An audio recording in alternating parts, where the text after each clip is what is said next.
I am so dead. Brian slumped down in his seat and stared gloomily out the windshield. You can't be dead, Roni said, making a U-turn on Riverview Terrace. Your mouth is moving. I might as well be dead. My mom's gonna kill me.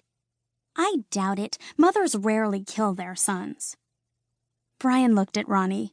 He was beginning to understand why Alicia had whacked her with a backpack. I wasn't being literal, he said. Okay, then, I won't quote you. She winked. Brian looked back at Bloodwater House. Who do you think is scarier, Mr. or Mrs. Thorne? Neither of them is as scary as your mom, said Roni.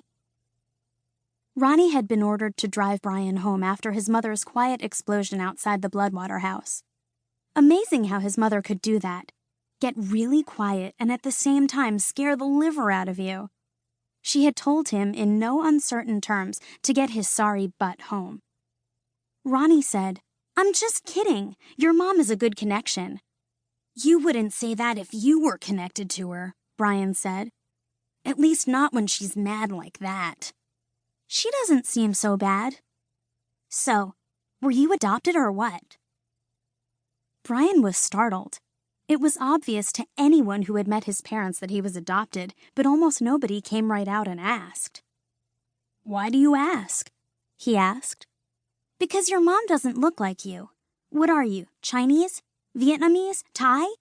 I'm American. I mean, where'd you come from originally? From under a cabbage leaf. Okay, smartass.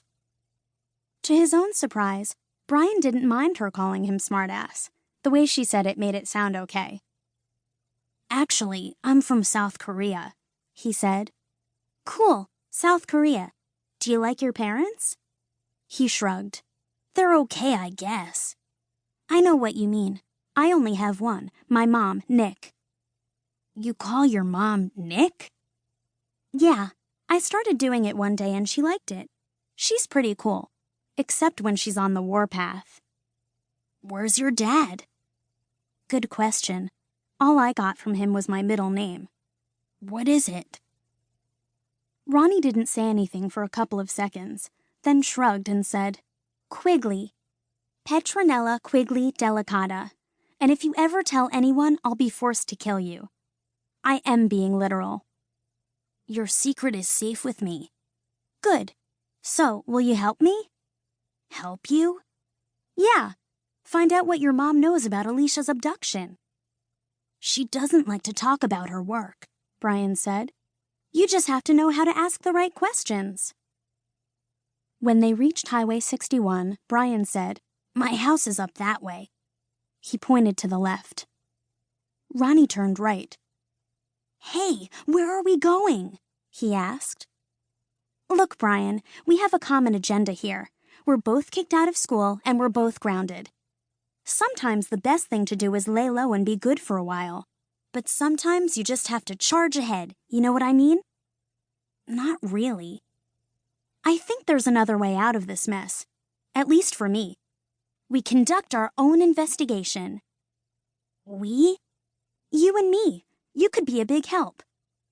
Brian liked to be helpful, but this PQ Delicata was what his mother would describe as nothing but trouble. You're saying that the best way to get out of a hole is to dig it deeper? He asked. Roni laughed. Would you rather sit in the hole and pout? No, but I don't see what we can do that the police aren't already doing. We can do a lot. We can learn everything the police know through your mom, plus we can find out our own information. Think about it. If we found Alicia, we'd be heroes. Suddenly, Brian could see it. His mom beaming down at him, his father actually seeing him, all the kids at school tossing him up on their shoulders, maybe even a park or a street named after him. He took a closer look at the girl driving the car. She was hunched over the wheel, driving fast, her eyes bright with excitement.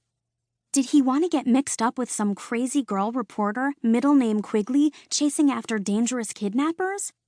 Did he want to risk being grounded for all of eternity? Or did he want to go home and eat tuna melt sandwiches and listen to his father describe a new type of bovine pustule infestation? He thought about it for 3 more seconds. "What's the plan?" he asked.